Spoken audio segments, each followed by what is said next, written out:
morning. You guys come on in. Take a seat on the first, second, or the third row. You've just entered into the Grabowski channel. I'm the Grabowski. My name is Cheryl. Welcome to the channel. Yes, they call me the Narc Slayer here on YouTube.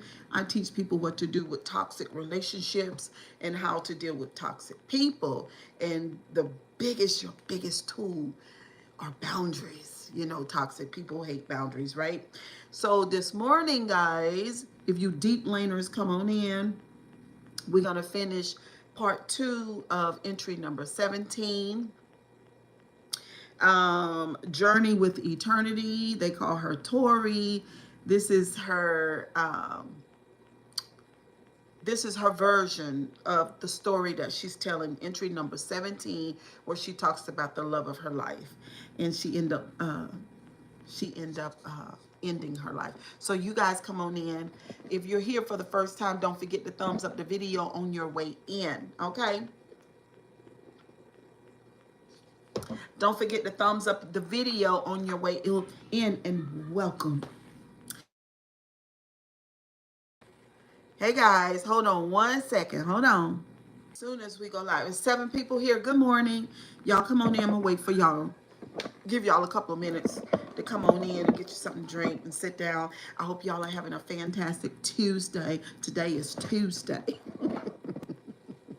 I'm having a pretty okay Tuesday. It's not the most fabulous Tuesday. I did get up on the right side of the bed. My youngest son, Joseph, showed up this morning. He just opened my bedroom door and just went in with his grievances. Okay, he asked me, said, "Mama, how you doing? Did you have a good, did you have a good night's rest?" That's not what he did. He came on through the door with his grievances. Okay, that's what he did. And I was like, okay. And I was just looking at him. I'm a Scorpio. He's an Aquarius.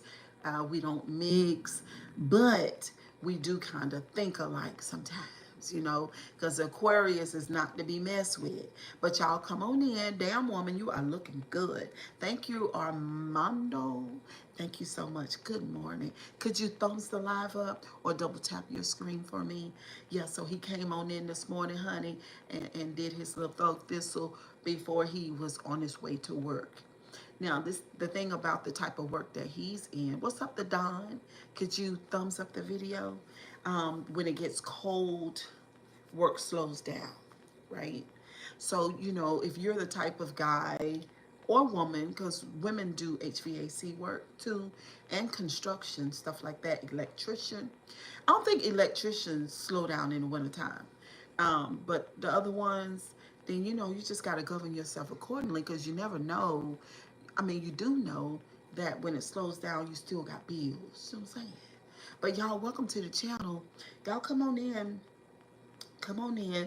I think I feel like singing the morning song. It's been so long. What y'all think? Y'all want to hear the morning song? Are you guys even morning people? Because I am. I'm a morning girl. 1000%. And by the way, it is really, really beautiful outside. Sing.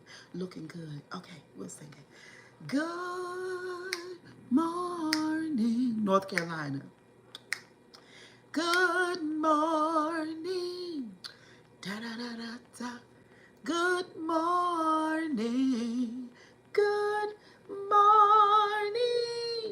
Do do do do do do. Good morning. Da da da da da. Good morning. Good morning. Good morning. So, good morning. I'm in North Carolina and the weather is great, right? Not in the mountains of North Carolina, because we know that those people are really still going through. I was on TikTok last night, and you know, I type in Asheville, North Carolina, just to see what the people have to say. And people are saying a lot about Asheville. They're saying that they are helping each other. FEMA is allowed to help some of them. And then, okay, you're going to get blocked because I can't do that. You guys mess up my channel when you do things like that. when you say things like that, that's a violation and you get me in trouble. Okay. So it's one thing that you say, hey, Cheryl, you know, I like your eyes, or I like the way that you talk. I like the pink. I even like your hair. That's one thing. But to imply sexual things, you get me in trouble and I don't have to put up with it. I could just put you out. And that's what I just did. Okay. So anyway, the people in Asheville are just really, really going through. Thank you, Raspberry. Can you guys subscribe to the channel? Hit the like button. They are going through, guys. I mean, these people don't lost their houses and everything. And it was this one guy. Can y'all thumbs up the live? Thank you. Good morning. Good morning. There was this one guy talking. And he said that he drove to Asheville to help out, right? And so he had his truck with the flatbed, you know, big truck, and full of water. And he had given out his water, and then he came upon, thank you, Sasha D. He came upon what's up, Naya? Good morning. Came upon this community of old people, and he had a couple of bottles of water inside the truck because the old lady, what's up, the percent, me percent, the old, good morning, Art of Mine 559. Good morning. She was just begging for water. She was just begging for water. So he got on TikTok and he asked the people, could you just help him out or just come there and give people water? She didn't ask for food. She just wanted water. She was just so thirsty. Hello, I don't know how to pronounce that, but good morning, RUI. Good morning. Good morning. Good morning. Where are y'all from? I guess I talked to y'all for a couple of minutes. Where are you guys from?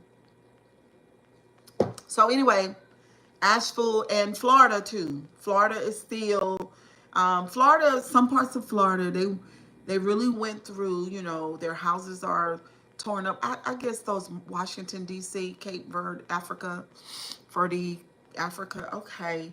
I missed the morning song. Yes, you did. You did. Yeah, those storms, y'all, the global warming is getting worse. I guess that's what it is. I don't know what it is. You know what I'm saying? But I'll just say this though. Like I'm the ocean girl. Like I love, you already know where I'm from, baby. What's up, Mr. Wilson? How you doing? Good morning. um, that's what I want to say because I love the ocean, right? I still have, you know, I've had this desire to make love on the beach. You know, that's just where with my special one. But you know, it's not happening yet. It's not happening. So one of my favorite things to do is go to the ocean. What's up, Calvin? Thank you so much. Could y'all thumbs up the live? It's 17 people here. Y'all don't know how important it is to thumbs the live up. What's up, Daisy? Good morning, girl. Y'all thumbs the live up because it helps YouTube to know that other people might want to hang out with us. So just thumbs the live up, right? So I love the ocean. I love the sound of the water. I love everything about it. I love looking at the sun. I love the moon at night. I just love everything about it. But this is the thing. This is the thing. For people who live, y'all hear me gurgling. Did y'all hear that gurgle? Who live too close to the ocean? I don't get that. I could see you vacationing there. I guess I could see you having a second home there, a vacation home, cool. But to live all year round around water like that, and people just love to, I mean, I do too. I would love to live by a lake. Sugar pie, honey plum, you know that I love you. I can't help myself. Mr. Wilson, the ocean can be beautiful, but also dangerous because, Naya, listen, if the ocean get upset, we're in trouble. You guys that live around these big lakes, because, you know, some people have lakes as big as the ocean. And it's not as big as the ocean, but they look like oceans because when me and my second husband, he took me to where he's from, we went to see the locks, the big boats at Sault Ste. Marie. We went to the island there. That was beautiful. I didn't know. I'm from North Carolina. I'm not from Michigan, the Great Lakes, right? Because that's where we were. And I was looking, and you know, it was the lake was well, at the time, you know, I'm thinking that it's an ocean, silly me, but it's just a big bed of where it was water, but it was frozen. So he was like, I was like, I didn't know that the ocean could freeze. He was like, Cheryl, it's not an ocean, it's a lake. I was like, well, why is it so big?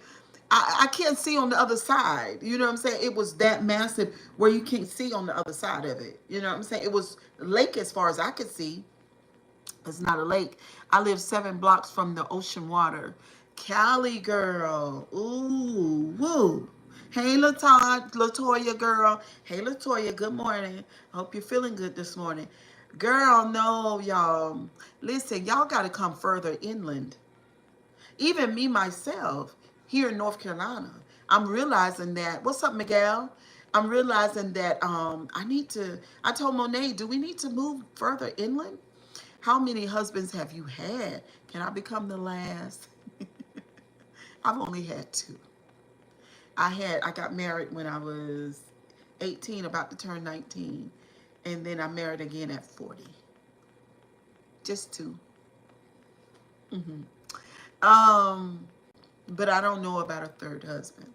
What do y'all think? I think being married twice is enough, don't you think? So yeah, y'all, we all need to move inland. Need to move to the flatlands. Staying. Is there a Bruce in? Oh Lord, Latoya. Latoya, you are so busy trying to get me married. Lee says, I'm the third husband.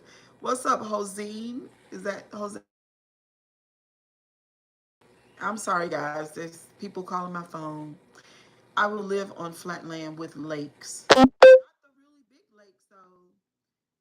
It takes 5 years to grow a tree, but only 5 seconds to grow. Okay, you're out. You're out. I told you guys not to do that. You're out. Don't do that. I don't care about that. Do you understand? I don't care about that.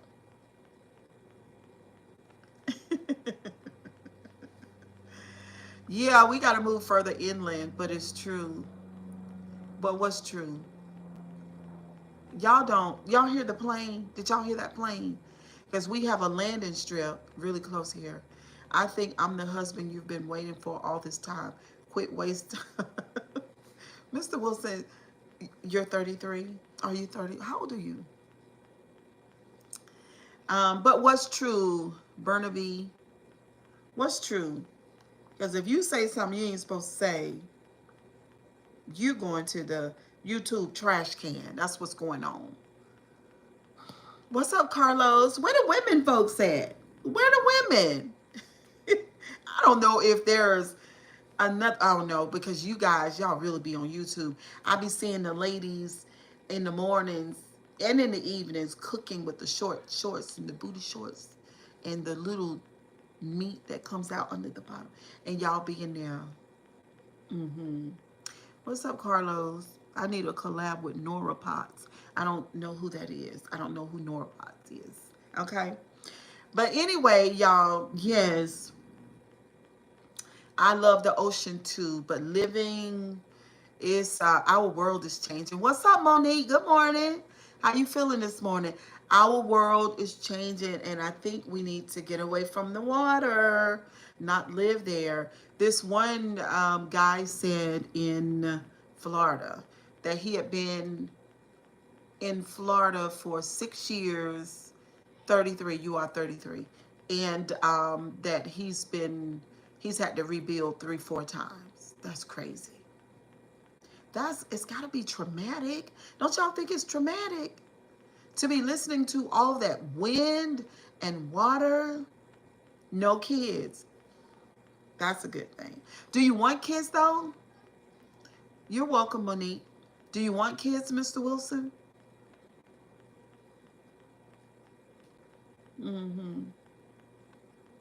33 with no kids. Don't you at least want one?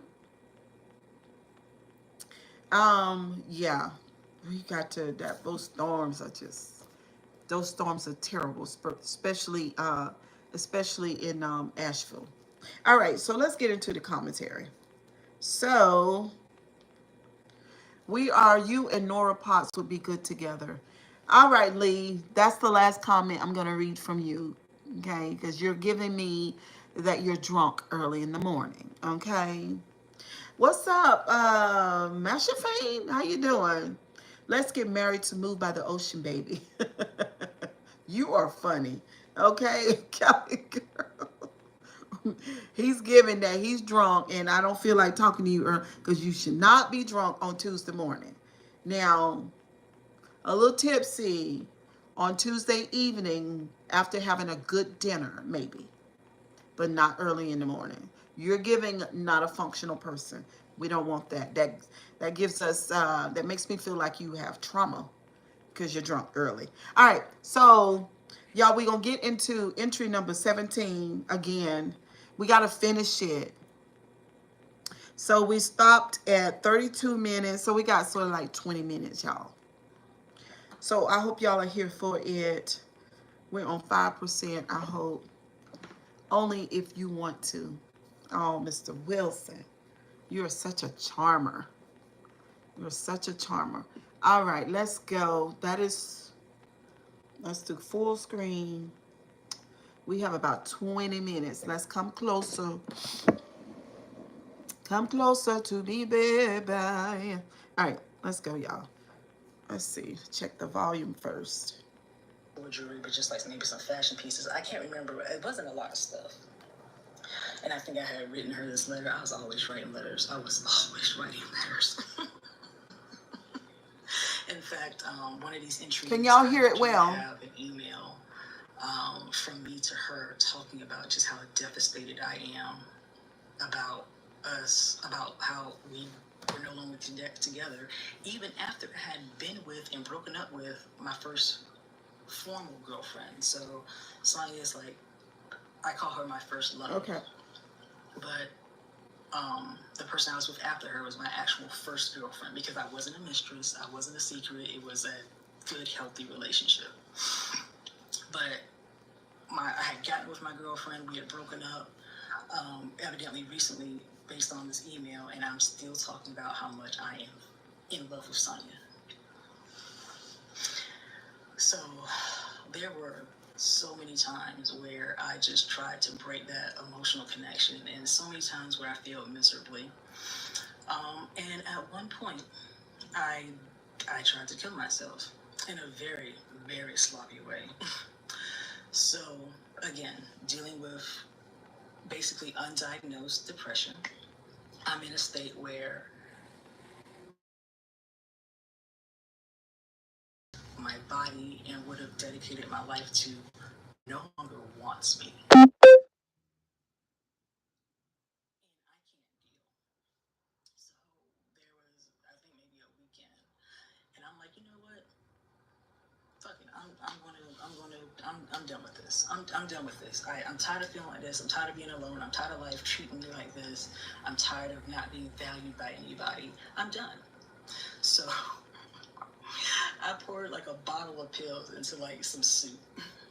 And I started I heated up the soup on the stove and stuff, and I poured all these pills in. I was like, I'm gonna make this pill soup. I'm gonna eat this soup, and I'm gonna hopefully just drift off. You too, Mr. Wilson. Thank you. So I made the soup, try to eat the soup. It's disgusting because it's filled with pills. It's literally filled with pills, and all you taste. Now listen, she was just saying that she had attempted to unalive herself before. She put all the pills in a soup. She also said that she was diagnosed with depression. So, and then she had thought about doing it several times before.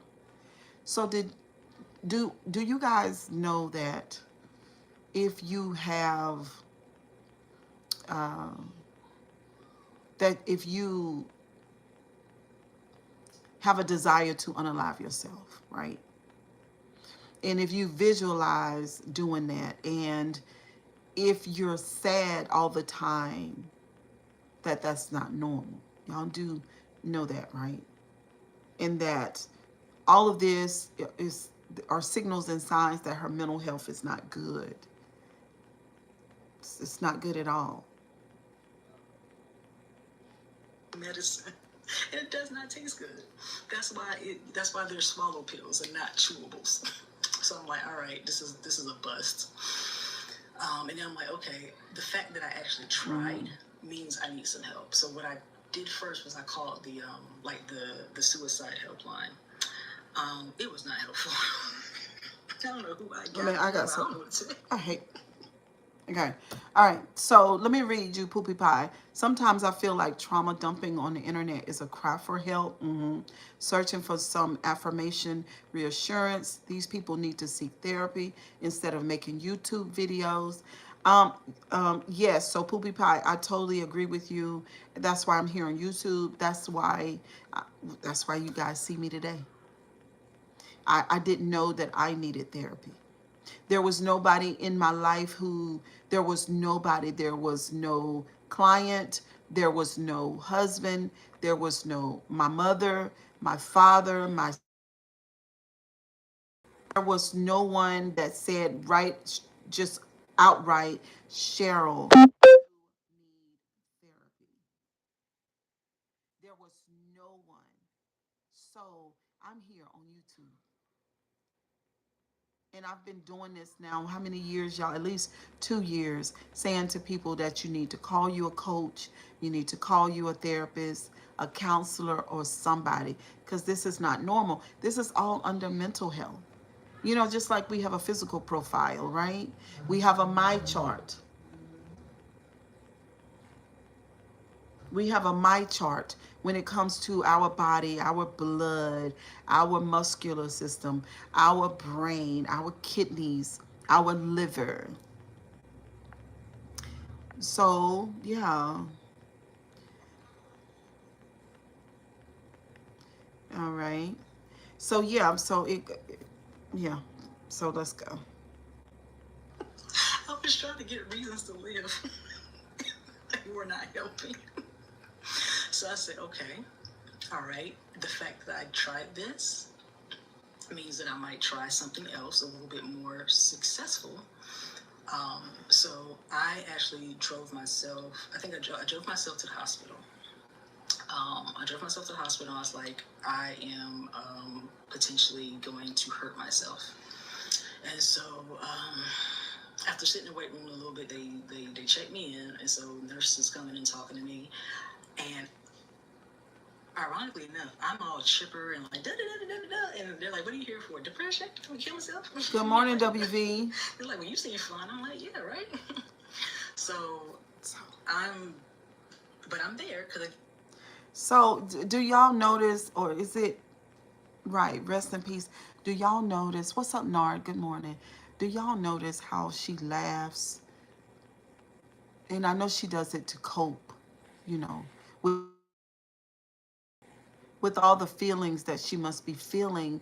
But part of what she does, and I don't know the verbiage for, is she laughs, a lot, So, I mean, it doesn't go with the situation though, because she talks about depression. So I think the laughter is just part of like masking.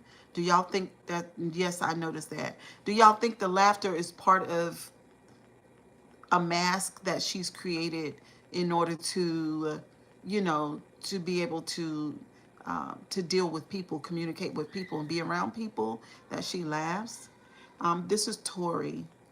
This is Tarika, the teenage mistress.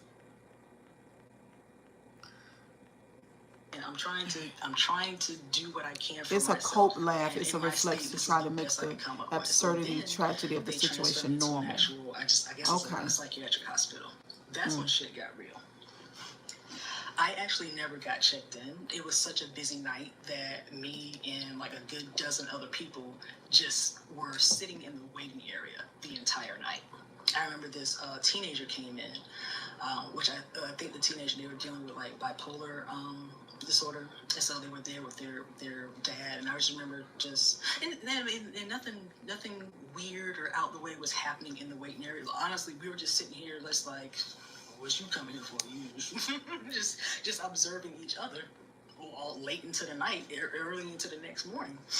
And I don't know, I just remember the teenager being there, and they were really quiet and stuff. And I'm like, they, you know, a teenager dealing with being bipolar, for some reason that just really, it really stuck into my heart.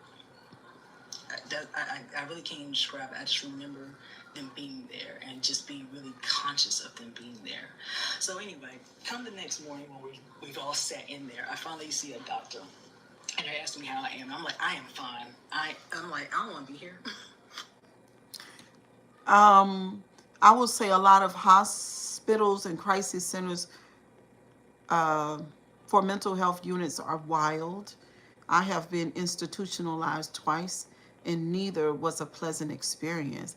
You know, it's just always like poopy pie when it comes to mental health. We never give it what it's supposed to have. We never put the amount of resources and the amount of attention and the amount of education when it comes to our mental health. If you don't have your mind, you don't have anything. You are poor. I don't understand what part of that people don't get.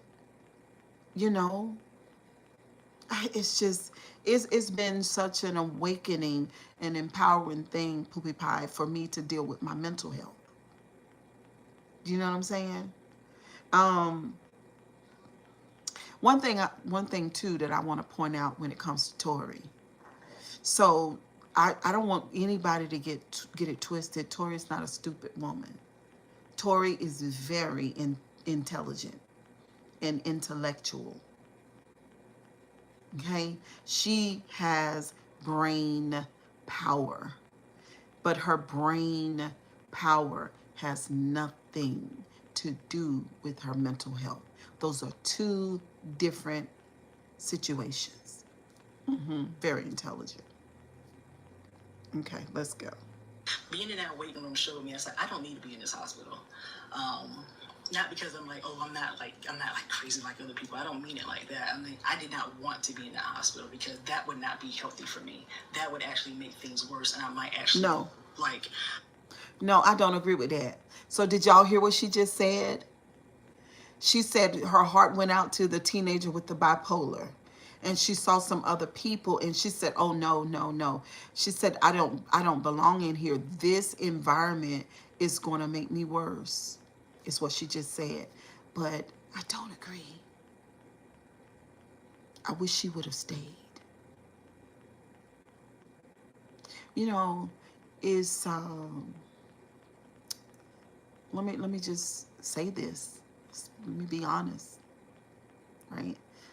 We look at other people and we say, "Oh, well, something's wrong with them." Uh, no. We need to get to you. We need to get used to saying us. Somebody said on YouTube not too long ago, "Cheryl has childhood trauma, not me." That person is my relative. That person has childhood trauma. And it's a lot more severe than mine. But everybody wants to look at Cheryl and say, "No, Cheryl has that problem." Oh, that's not me. But anyway, absolutely. As someone who has attempted before, I sympathize with her a lot. I just was there, was more that could be done to prevent these tragedies and overhaul of crisis centers. I do too. I wish they had the right, let me tell you one thing, Poopy Pie, and let's make this clear. And I might shock the shit out of a lot of y'all, but I'm gonna say it anyway. In the mental health world, before the people, before they are allowed to work there in the mental health world, in any capacity, there needs to be some type of there needs to be an empathy gauge. I am so sick and tired. And two, when it comes to therapy, do y'all not know how many therapists and counselors and coaches are narcissists?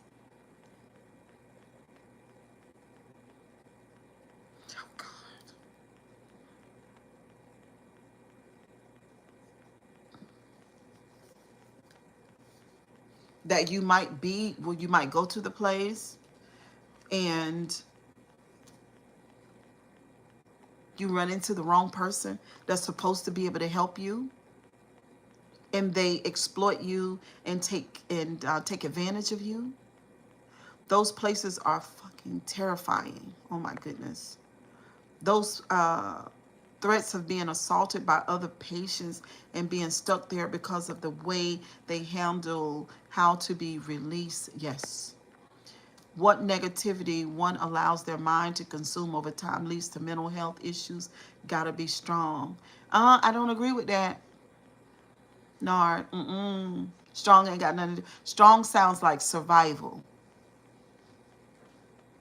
We, according to different things that happen to us in our lifetime, we have trauma stuck in the body. It's in our joints and in our bones, and it affects you. Now you can, in survival mode, you can keep going and keep thriving, not thriving. What'd you say, my name? In survival mode, you can keep going. You know what I'm saying? You can keep going. You can push through that thing, but not necessarily be living. You are still in survival mode. I've seen it too many times. Signing away your rights to leave was so scary. Oh my goodness. Do you date white guys? But if you don't, you get labeled as unwilling to treatment. Oh my God, that just sounds like being between a rock and a hard place. It's terrible. But I do believe, Poopy Pie, that there are people there that can help you. There might not be many, but there are people in the system that I believe are God sent. I can't, that's just like saying if you go to the hospital, you're automatically going to be, you know, be put, everything is going to go wrong, and not necessarily. Then they force you in there against your will because they deem you incompetent to sign. My goodness. Good morning. My mama always said I was a survivor, but it's also different strokes for different folks. But I also agree with you, Miss Cheryl. All right. I get that. I'm a survivor too. I didn't want anybody to know I was there. So she was I was ashamed. like, no, this is no. I'm not doing this. And so when the doctor finally So sees she me, was they're like, ashamed. how are you doing? I'm like, I got to deal with that. I'm actually okay. Like, and I got to deal with that. Can we deal with that? Let me write my note, ashamed, because I can go back to this. She was ashamed. Ashamed. Ashamed of being associated with anything mental health. And see, that's my thing. I never was like, you know what I'm saying? I was never like, y'all, this is not a food show today, okay? Just come back later on today. I was never ashamed. I was relieved. I was relieved to learn about my mind, my emotions, my sensory nervous system. I was relieved to learn more than what I had learned in church and what I had learned in my home, and what I had learned from Oprah and Donahue and I was relieved, but ashamed, never. I was never ashamed of any of that. Therapy specifically, not just therapy was the best thing I did. Yes. Yes. Me too. Because I met a fantastic person. Amen. It's such a relief to realize the science behind it and let go of the guilt and the shame. Yes. Let me get into that. Let me put guilt. Hold on, y'all. Guilt and shame. Okay. So let me just say this, and we're going to keep it short, under 2 minutes. Okay. You are not your brain. You have one. Let's say it again. You are not your brain. You have one, and your brain has remembered everything that you've ever seen, heard, smelled, touched. Okay?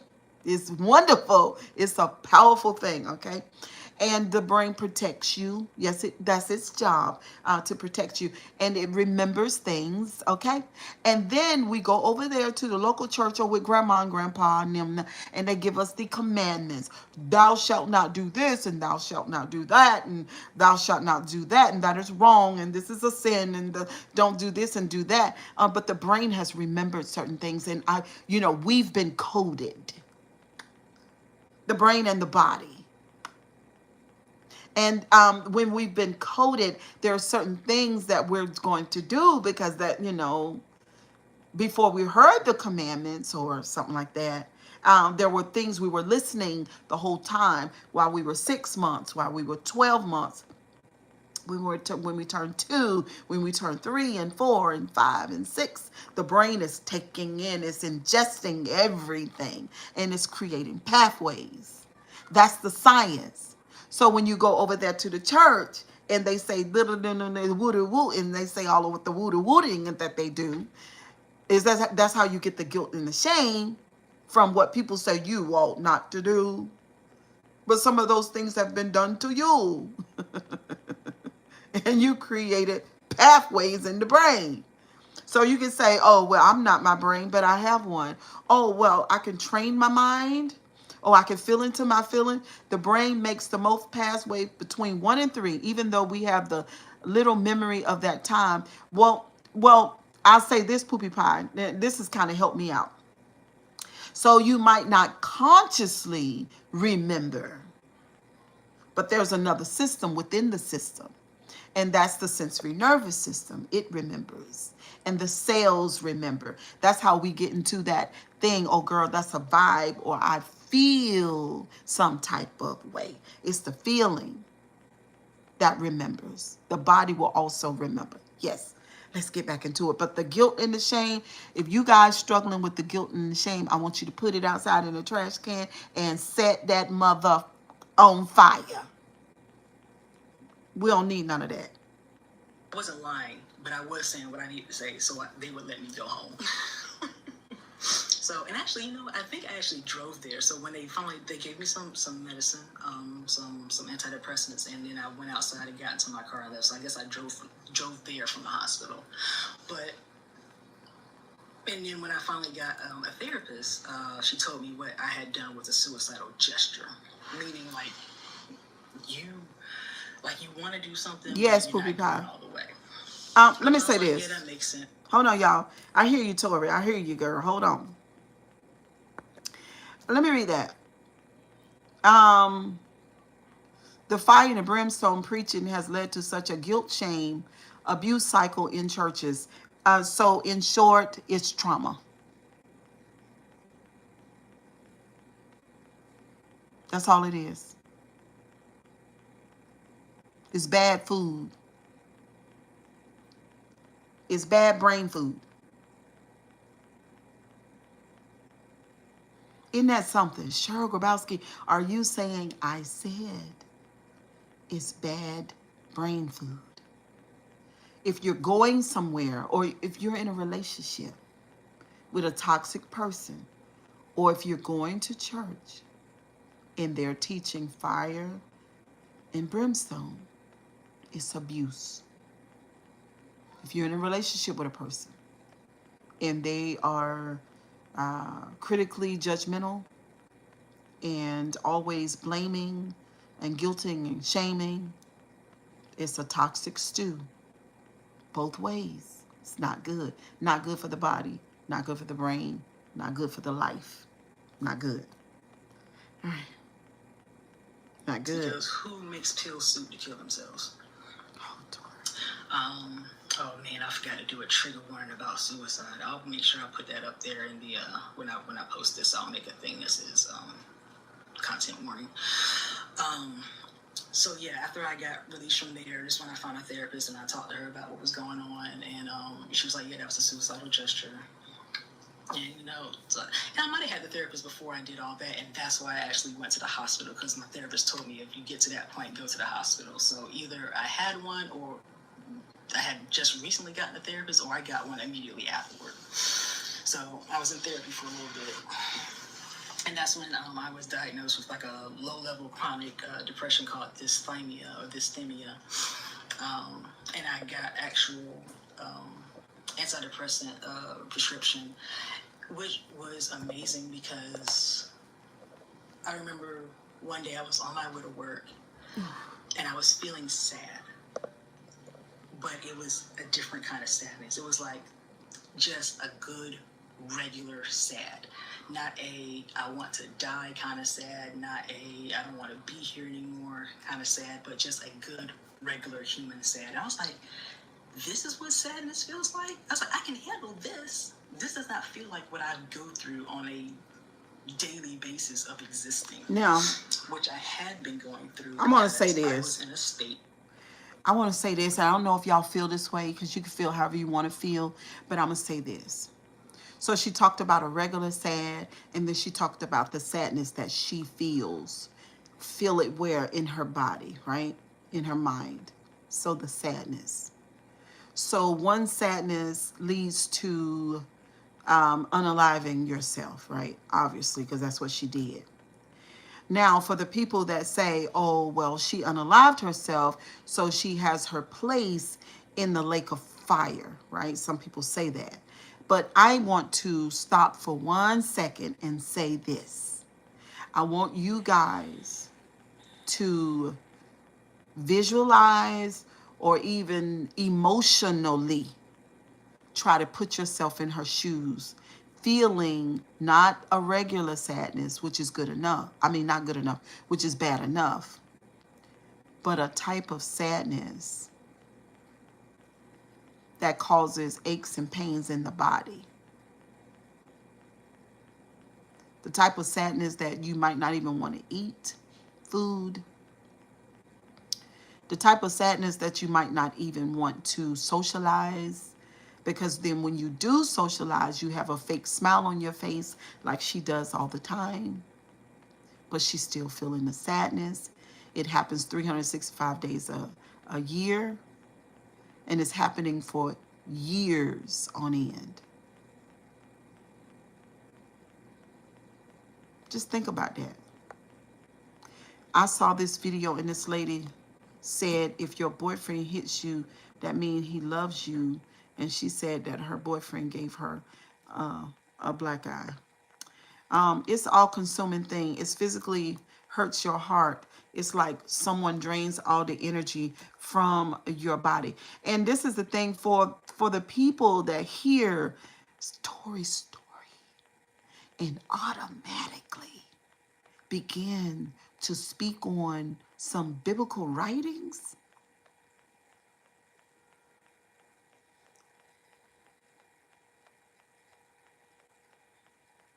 It's like walking through the world with a wet blanket on. Everything is uncomfortable and heavy to move and hard to breathe through.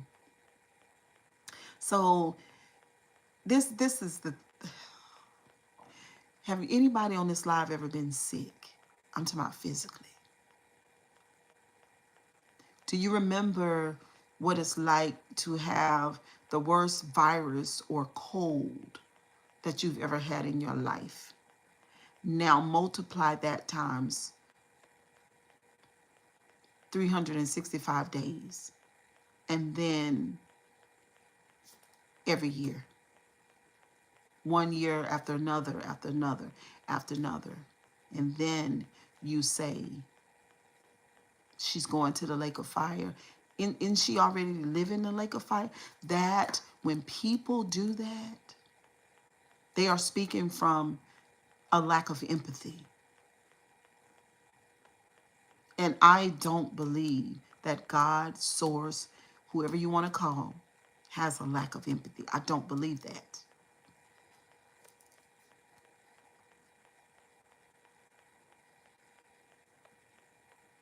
Where I did not value myself or my life because the person I had given myself and my life to abandoned me in a very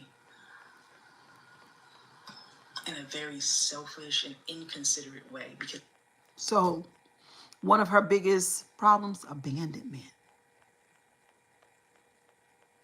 Do you know what it feels like to be abandoned by a a parent or a lover? Can y'all remember what it's like to be abandoned by a parent or a lover? And then Cali Girl says yes. Okay. So then on top of that, try harder. You're just looking at things badly when it's constant, obsessive, compulsive thoughts that won't ever shush for a minute. Yes, poopy pie. But the abandonment, and so this is how I choose to see it, and it might not be true. It might not be the case, right? But if she's dealing with abandonment in a romantic relationship, then there's a high probability that she was abandoned as a child. So she gets diagnosed with depression. And now if she's dealing with the abandonment in her childhood, then the lover abandoning her, wouldn't it be like removing the scab off of a sore? Wouldn't that be like having a sore with you that never healed and now is wide open and it hurts really bad because it's always been there? I'm just trying to get y'all to get into what she possibly could have been feeling. We're not in the logic. We talk a little bit about the logic, but y'all know me. I'm the feeling girl, so it's all about the feelings. It's reaffirming every insecurity from that other abandonment. Poopy Pie, you got all the right words. Thank you. Cali Girl says, yes, Cheryl. Wouldn't that be doing that? So now she's dealing with Sonia, but really she's dealing with her past. That's what she's dealing with.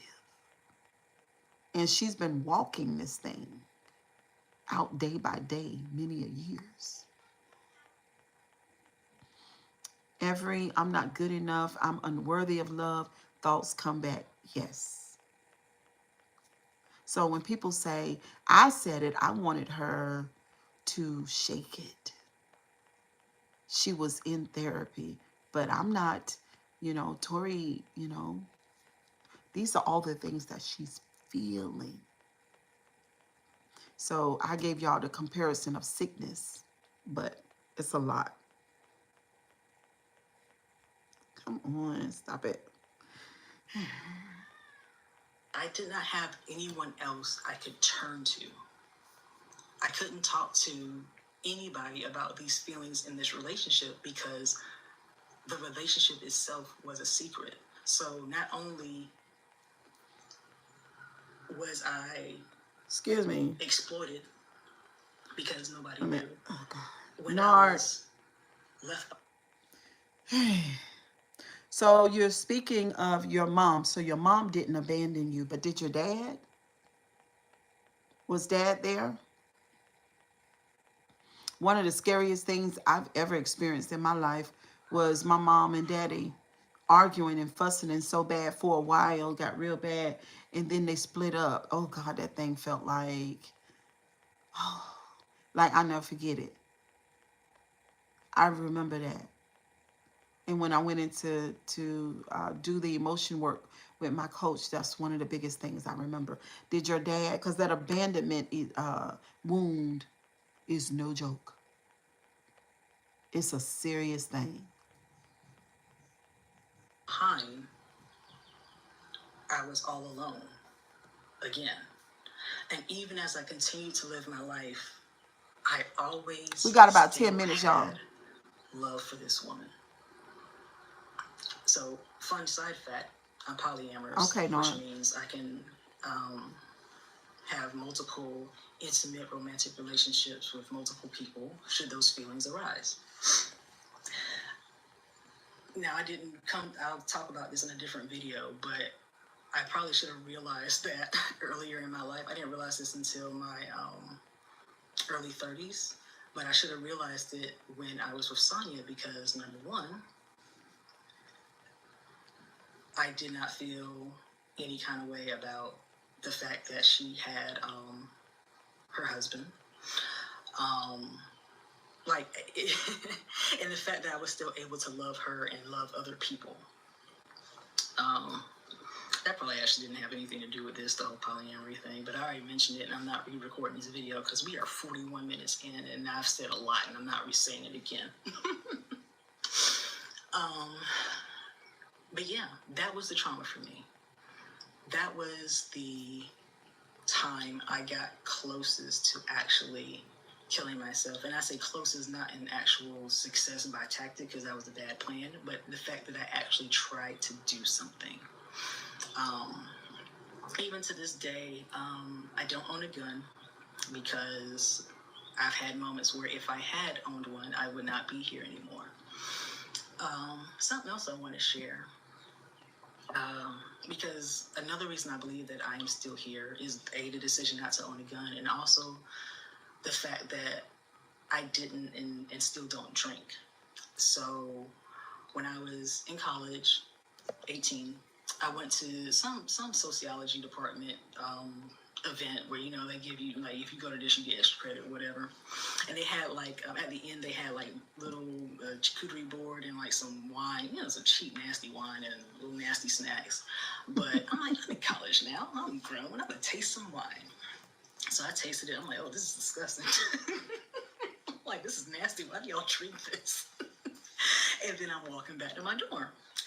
And I hear Spirit say, fast from alcohol. And I'm like, why? I don't drink. And then my Spirit said, like, fast from alcohol. I'm like, okay, well, I mean, I don't drink, so it's not like a huge sacrifice. So sure, I'll fast from alcohol. And literally, from 18 until 30, early 30s, I fasted from alcohol. And I truly believe God put that on my spirit, because when I grew up, the way I grew up in church, fasting was a thing that we did. You know, there's the self-sacrifice to God and discipline and stuff like that. And I respect fasting. There are some things from my childhood church that very much are very good for my character development. And again, I take fasting seriously. So if I say, so the way a fast works is you are abstaining from whatever it is you're fasting from. If you're fasting from cake and you eat a piece of cake during the fast, you've broken the fast. For me, we don't get to just like, oh, we're going to pretend like that didn't happen. No. So when I fast, I fast. I did not break that fast, and the only reason it did break is because I had a kombucha, Hey, Johnny. and at the time I didn't know that kombucha was technically had alcohol in it. My partner at the time knew and didn't think to tell me that, even though she knew I was fasting, but you know, whatever. So, but I fasted that long, and I truly believe God put that on my spirit, because if I hadn't committed myself to abstaining from alcohol, then as time went on, I would have started to drink, and not necessarily like become a drunk or anything or have alcoholism, but like alcohol is a severe depressant. And so if I'm drinking when I'm having these major depressive episodes that I don't recognize as depression, I probably would not be here. There are definitely situations where it's like, had things been a little bit different, I would not be here. So we hear, especially in this video, I don't know if the other ones had this much suicidal idolation talk, but it was almost like she was manifesting. It was just an ongoing, I've got to end me type of conversation, which is her reality, right? Because she feels, you know, how she feels. She talked about church developing her. She talked about church developing her character. I can see that, you know, I can see church helping to develop your character if there are good people around, if they do what they say, you know, type stuff, right? Um, and she was talking about the fasting helping her. I really don't see the fasting really doing anything but exercising discipline. You know what I'm saying? So the discipline would have helped her because it would have helped her not to, possibly unalive herself. Um, just not doing it. I don't know. But yeah, it's just the talk so much about the unaliving. It's just a lot. So I would say, y'all, matter of fact, the tablet is dead. And it's on the charger, or is it? Oh my stars. So anyway, I want to say this. The pain was too much no matter what Tori did. The pain was too much. I agree. I do. I agree with that. The pain was too much. And since we cannot get into her body, even though sometimes people try. Well, I've been through this. I'm still here. If I missed anything, I'm making corned beef cold cuts with egg and cheese on a roll. Oh, that sounds so good. Nard, I do want to get back to you, though. I absolutely want to get back to you in that abandonment thing because I've written my notes down here today. Isn't that something, y'all? I'm writing. But the pain was too great. And for 10 months, for 10 months, she was back there on YouTube giving and speaking her truth, you know? So now I had a conversation with somebody about her brother, right? And I was told that her brother is really having a hard time. And one of the things that he's experiencing is guilt, right? Trying to just feeling guilty about not realizing how much pain she was in and what she had gone through, and just, like he's upset with himself or he's feeling some type of way. And I think that's normal. Do y'all think that's normal? For the people that are closer to her to feel this was her diary, not just on paper, right? I love it. I love it. I don't know if there's something like this somewhere else. This should go into Howard University's library. This should go to the colleges. She was a professor, so it should go to the colleges. It's a magnificent thing. Now, I wanted to share with y'all, but my dang on tablet is dead. I guess we could do that later on today. But I think Netflix is going to pick it up. And I think, don't hold me to it, but from what I saw, Netflix is certainly going to take the story and do something with it. Normally, like I say, when I hear a song for the first time, I could tell you whether or not it's going to be a hit. If I see something, clothing or a cart or something that's done for the first time, I can tell you whether or not, it's going to be popular. But so I'll just tell you, hold on, y'all, 1 second.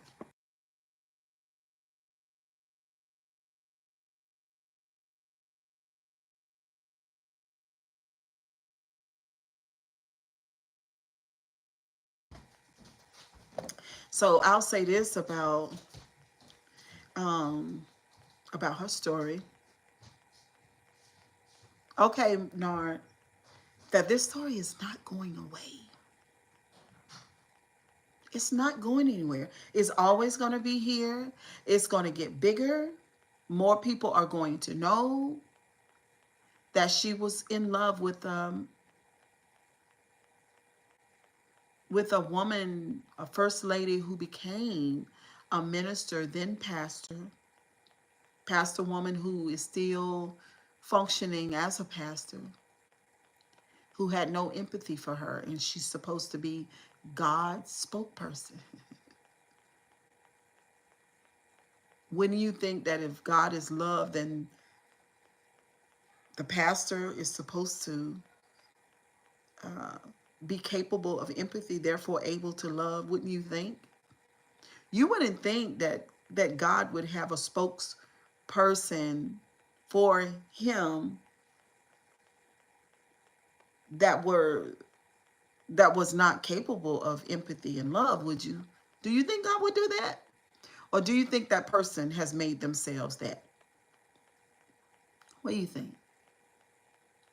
Do you guys think that a person, a preacher, could be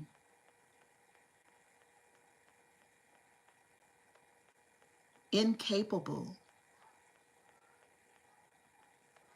of loving the congregation, but still be a fantastic preacher? Y'all talk to me. Let me know, because I want to know. I don't think so. But some of y'all might. You might think, oh, yeah. Like, I feel like that person could be a good business person, a CEO, you know, because at the end of the day, the bottom line for business is to make a profit. The bottom line for business is to make a profit, but that's not the bottom line in ministry, or is it? Or is it? Is it really? Is it really God's place? Or is it just a business? Then if it's just a business, sure. That pastor can be a female narcissist. She would do just fine. She would thrive. She would need love. The people who are, Ashlyn, shut the door. The people who are sitting in the pews at the church, because they've come there. See, everybody at the church is not. Let me just get into it. If y'all know a pastor, y'all need to share this live, because they're gonna need to hear it. Listen, the people that come to the church are not just church folk, because that's the argument, right? Church folk. Cheryl, I go to church to fellowship. I know God for myself. But let me tell you something. I remember the first day that I went to the church, I was grown. I didn't have many ideas about who God is or who God was or anything. I was in desperate need of love.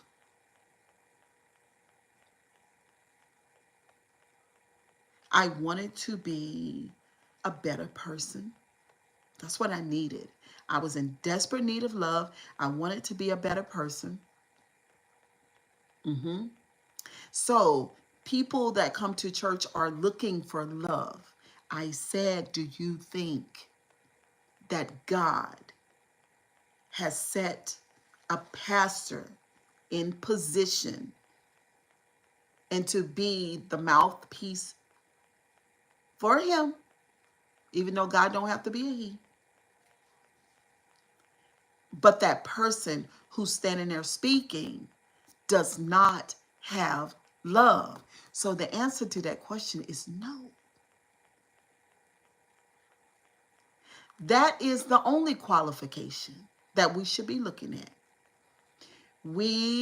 They go to school to get theology degrees. They go to Bible study fellowships. They learn how to exegete a text. They learn how to use homiletics. They learn how to hoop with the organ. They learn all of those tricks. But they don't have the essential thing. If you have all the ingredients, to bake a cake, but you don't have the main ingredient, which is the flour, then it's not a cake. I cannot, for the life of me, understand in 2024 why we don't know that.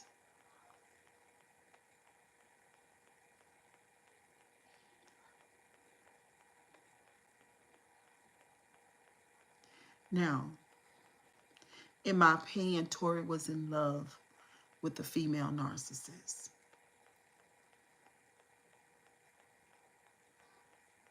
Who was a first lady, who became a minister, and then she turned into a pastor. So you might be on the other side of my camera and you might say, well, Cheryl, the person Ashley, shut the door. Good gracious, girl. Good afternoon, C. So you might say, Cheryl, that pastor can learn how to love. Yeah, but what I'm saying is the pastor has already done damage, severe damage to the congregation. She done already all this damage to Tori. Tori she just wanted her to care. That's it. That's all she wanted. A pastor without empathy is just like Frankenstein. It's not a real person. It's a made-up person.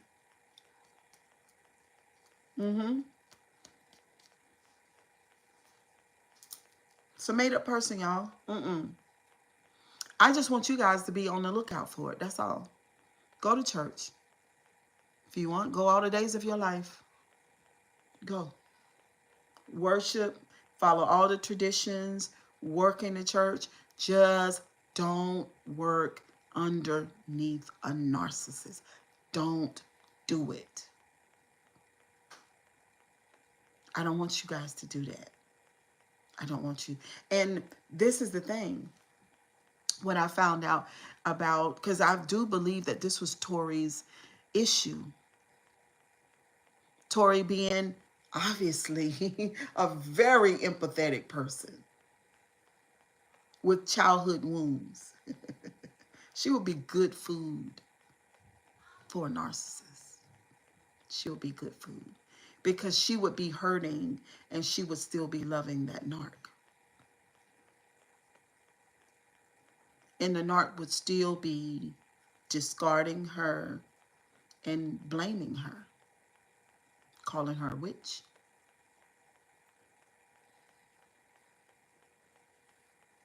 Tori needed love. She needed self-love so that she could build up her self-worth. She probably needed medication until she could get her inner world sorted out. It breaks my heart. You guys are wondering, like, Cheryl, why are you dealing with this story? Because it has all the pieces to it.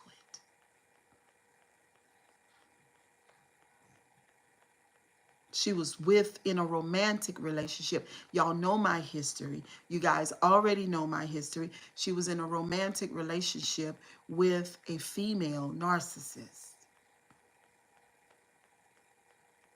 And not only is she the narc, but she's also the pastor, pastoring people. Now, Tori wanted that church dissolved. She wanted that church to close. Narcissism in a romantic relationship or in ministry causes severe damage to the empathic person.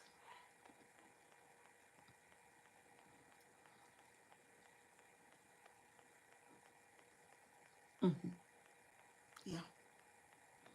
My thing is this.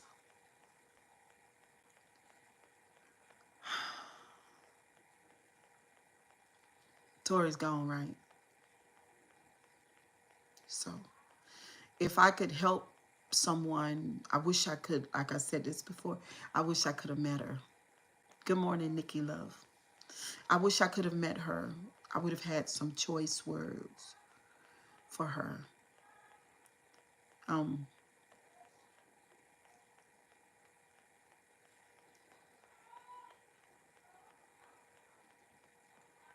Thank you. The narcissist is incapable of love. They do not love you. It's their way or the highway. You do what you're told. They only are with you and you are considered supply. They're with you for all the bells and whistles. She was with Tori so that she could explore all the rhythms and regions of her body. She wanted same gender loving seg, and she wanted it from a person who was clean and pure and young and impressionable. That's what she did. And when she got done with her, she threw her in the trash. But Tori could have been with a male narcissist. Hey, Sonya, Tori could have been with a male narcissist. He'd have done the exact same thing. It doesn't matter if it's same gender loving or heterosexual. It doesn't matter. It's the same thing. I keep telling y'all all the time, women can be narcissists too. Same gender loving ones and heterosexual ones. It doesn't matter. What matters is that when your friend or your daughter or your son runs into that narcissist in their life, and you know, because you've been over here with the Grabowski, that there is something wrong with that person. You know that. And you've been watching that person and you're about 100% sure that that person is a narcissist, but they've already ensnared your child, or your child is joining this church, and that narcissist is going to indoctrinate your child and separate you from your child.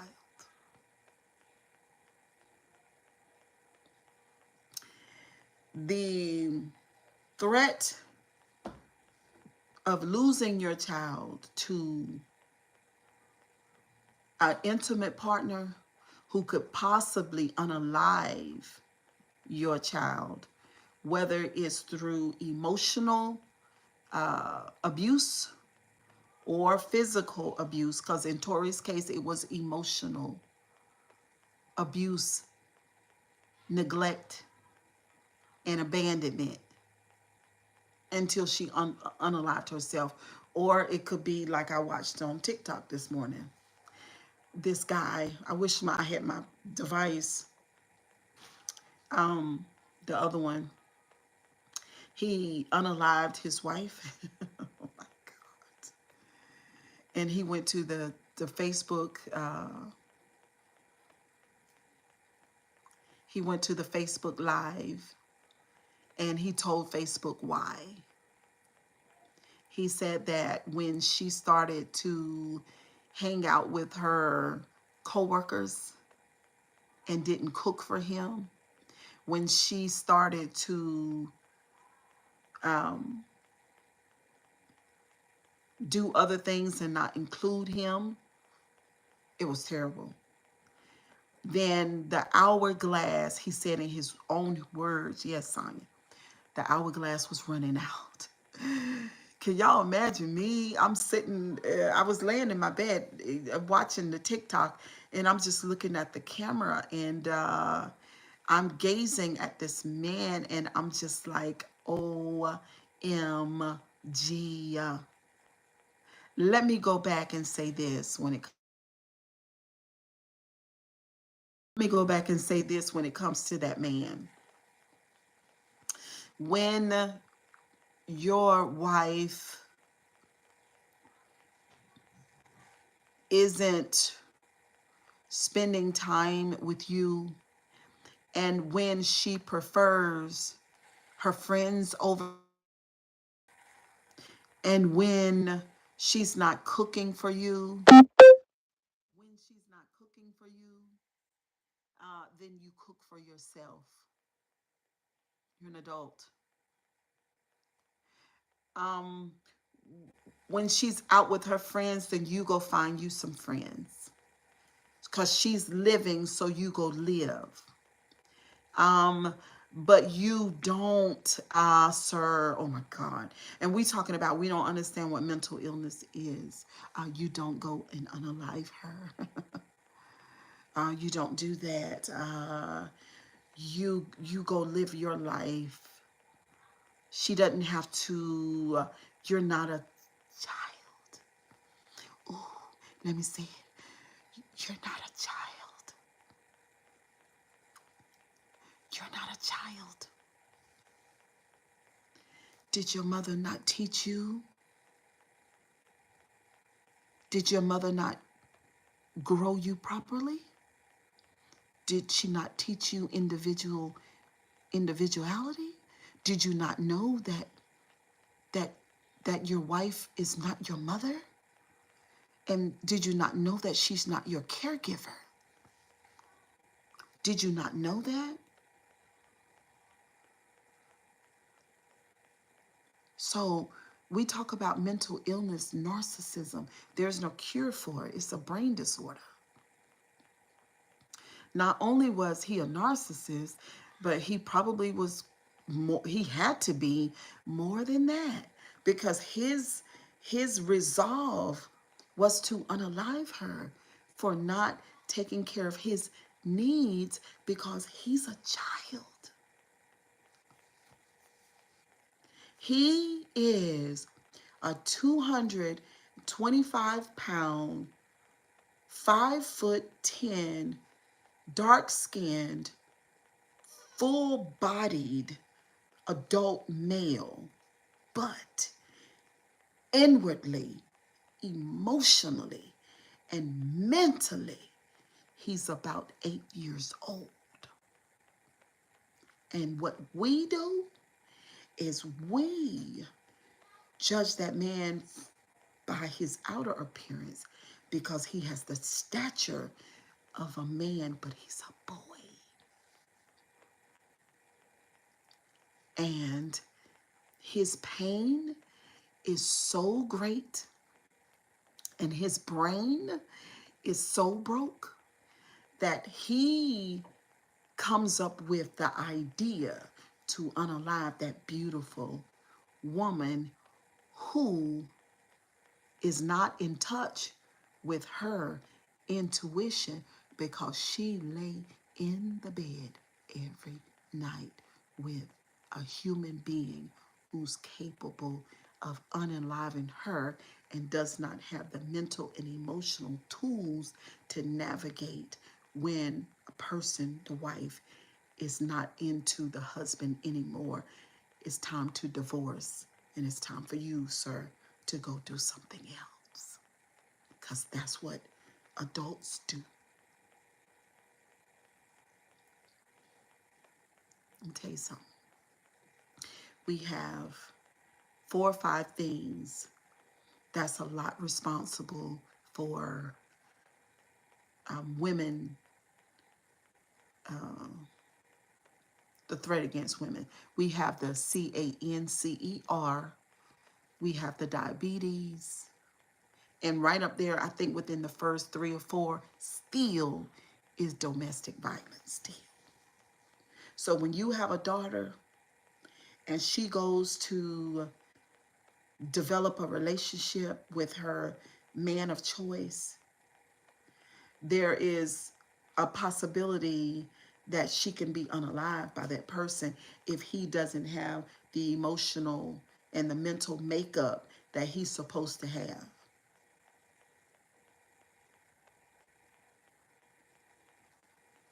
Listen, um, y'all know I'm for the laughs and gags. Y'all know this is a fun place to be. Y'all know we love to eat and we love to eat good food. Everything is cool and everything. But I I I want people to live out the fullness of their days. And I just want you guys to know that we live in this planet, the Earth planet, and our world is full of unevolved people. They really don't know how to navigate their emotional world. They are mentally ill. They do have damage around the frontal lobe. And you just got to watch out. For us ones who desire love, and and then he gave a warning. Let me just tell you, when you're in the live, he gave a warning. He fixed his mouth to say, you need to pay attention to your husband, because if you don't, this will happen to you. That's what he fixed his mouth and said. And but I'll say this, it's better all day, every day, to be single and to eat ice cream and to vacation and to take long walks in the park and to go to the beach and lay out on the sand, to go to dinner with your friends, stop by the relatives' houses, or to open up your own business, or to have a beautiful pet that you like, or to sit down with a cozy blanket and a book while something good is cooking on the stove, than to be in a relationship with one of these people who's going to unalive you because they are that damaged. So, sir, listen, this is what I'm saying. There are lots of people, men and women really, who have decided that they're going to be single because what they're not going to do is to live with one of those drones. No, we're not doing that. And so you ain't got to worry about unaliving me, because I'm not going to let you get close to me, no way, until I know that you are capable of empathy. And then that's going to take about 3 to 4 years. Mm-hmm. But anyway, kisses and hugs. No, no. Okay, because we're not doing that. Oh my God, it was so crazy. But y'all have a wonderful day. We got to find something to eat around here, okay? I still got my vegetables. I could fix me a taco salad. Yes, choosing your peace and self-love over abuse, emotional and physical. We're not doing that, sir. Nobody, you're welcome, Cali girl. Well, we're not doing that. I don't know what's wrong with y'all men folks. And some women folk too. I wish Tori, thank you, Sierra. I wish Tori would have told Sonya to take your big ass and go all the way to Hades and go to hell. Because I can love myself all kinds of ways, to be honest. That's your body. You know how you want it to be touched. Touch it. The hell? Can't nobody love me like me. I live in this body. That's what I wish she'd have told her. Fuck you, bitch.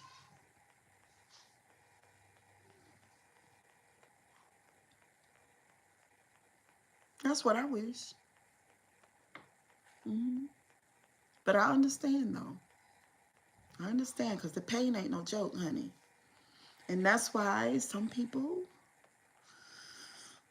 they've built up those walls and they will not let them come down because of pain. Nor, nor would you say, Lord, for what? Y'all know this is a real channel. I don't want no cheering here. It's not for children. This is a real channel. I said can't nobody touch you like you. You know how you want to be touched? That's your body. You do what you want to with it.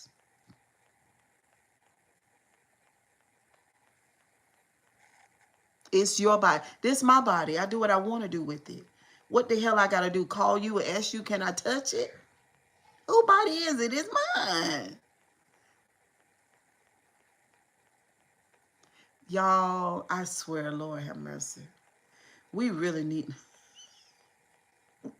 we really need to grow up, and we grown.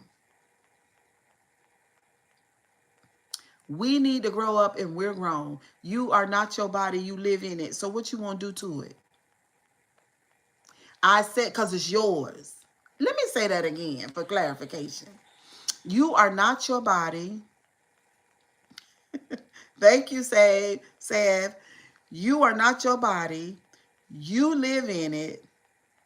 You know what it like. Now what you gonna do with it? It's yours. Instead of you being all caught up on this person over there and they crazy and it's gonna cost you your life. So do what you need to do. Do what you need to do. But don't be thirsty. You just do you, take care of you, but don't be walking around here thirsty because you don't pick one of them monsters and ain't nobody got no time.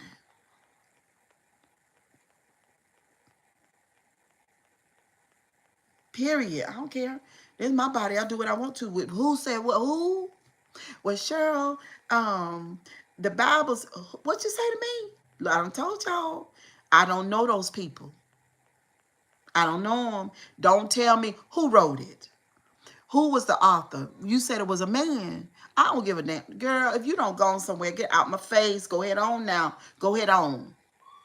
Because you telling me not to love on me. But then when I love on you, you ain't making sure you don't know how to love me right no way. So what am I doing? I'm choosing you over me. I've been down. Not doing it. I bet you what? I know what to do to it. It's mine. And listen, and so some of y'all, who child, you I don't even want to give you the stats on. I don't even want to give you the stats on whether or not a woman is completely satisfied.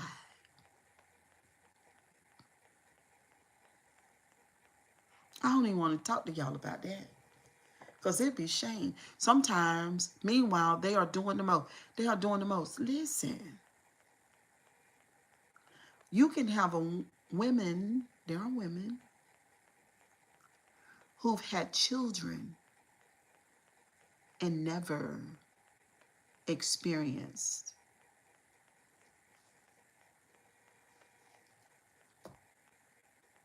the gasm. We ain't gonna put the or on it, just the gasm.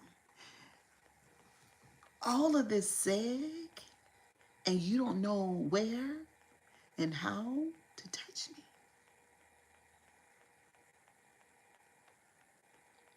I just tell you. You were surprised to hear that. It's true though. It's true. Because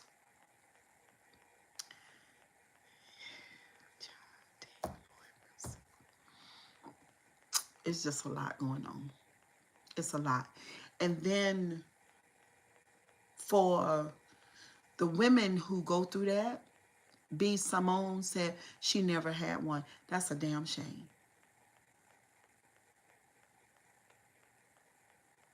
And it's so wonderful.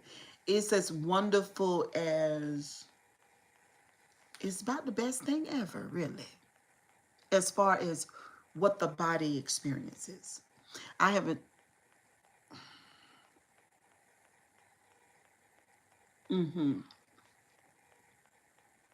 well, good for you, Nar. That's not everybody.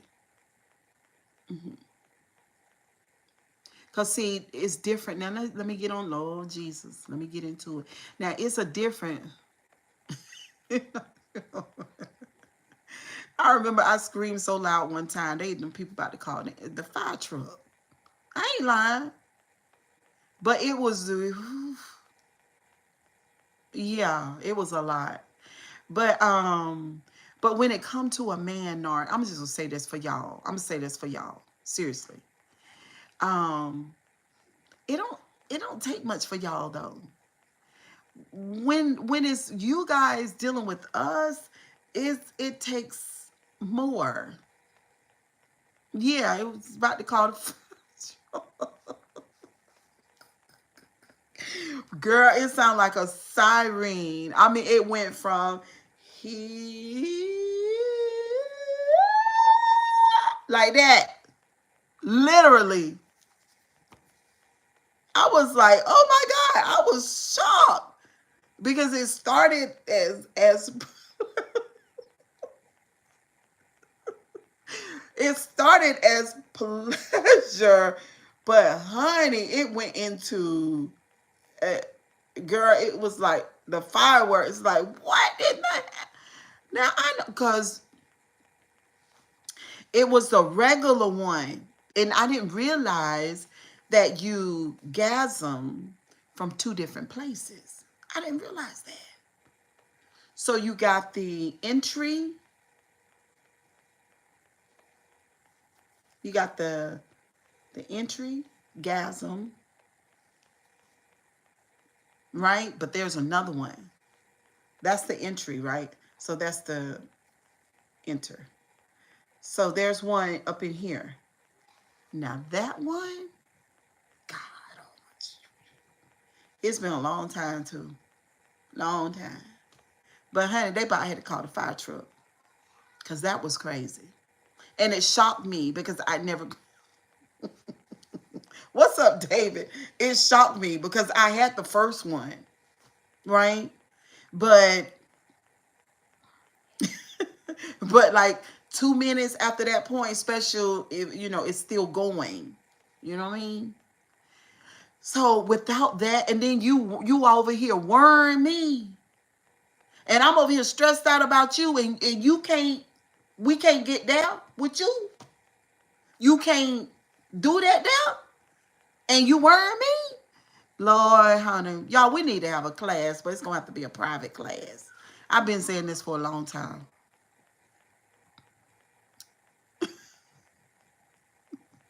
Sierra, okay?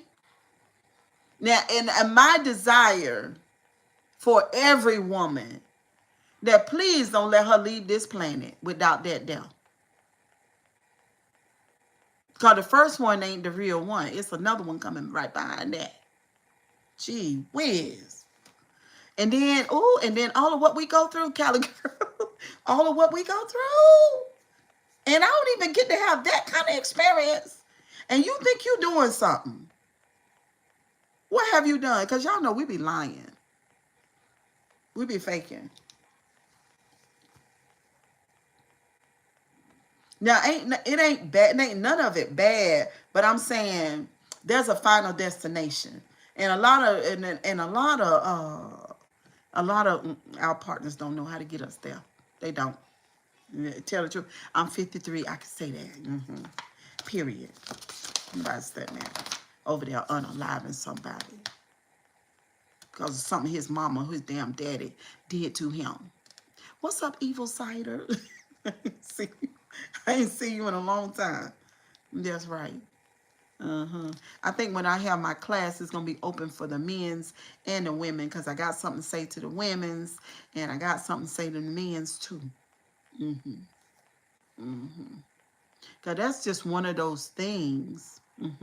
That's one of the better things in life. It is. Yeah. And we don't do right by it. Now, we ain't going to be doing what P. Diddy them did because they did the most. You know what I'm saying? They did the most. My God. What in the hell?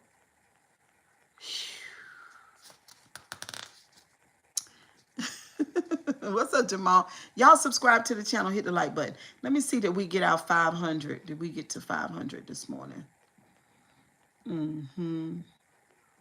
Let's see what we got going on. It's going to be interesting. Yeah, it would be really, really interesting. Y'all let me know. Y'all need to buy a membership so we can do it. Oh, we ain't did. Oh, no. This live was terrible. We're stuck in the same place.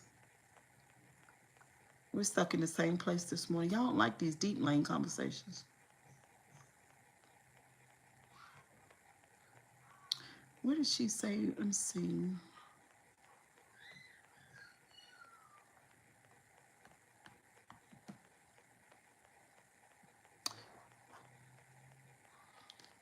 Mm-hmm. It's two spot. Wait a minute now. Don't. Jamal, you can't. Don't tell me about a woman's body. Don't do that. Cause you're not a woman. Mm-mm. Mm-mm. No. It's what I said. Not what you say, is what I say. Mm-hmm. Hello. You think that first one is something that ain't the one. The other one will make you, honey, you gonna be out of order with the other one.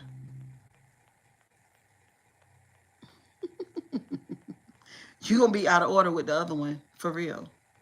And then these women, oh my God, being unalive and you ain't even child. No, no. That's why women are deciding to be single, y'all. Seriously. And y'all can't fault. You can't fault women for deciding to be single. First of all, you ain't getting what you need when you over there in the BED room. And then second of all, you want me to be your maid, and then I might get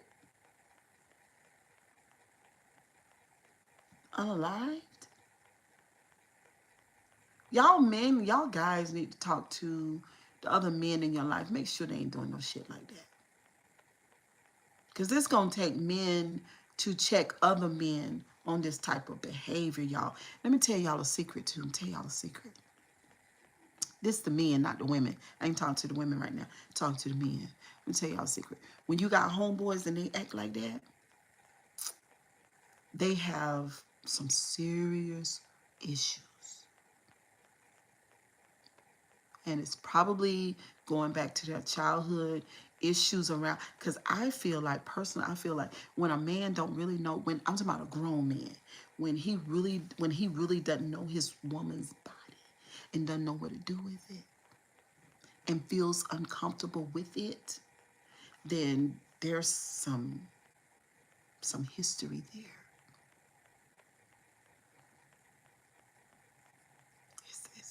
It's so complicated, y'all. It is. It's a lot. Because you're supposed to want it. You're supposed to know what to do with it. If you're same gender loving, at least, you know. Because some men are not attracted to women at all. And that's their business, right? They like what they like. But for the ones who are just selfish lovers, you just full of shit. The ones that like, I'm just gonna get me, you that type thing.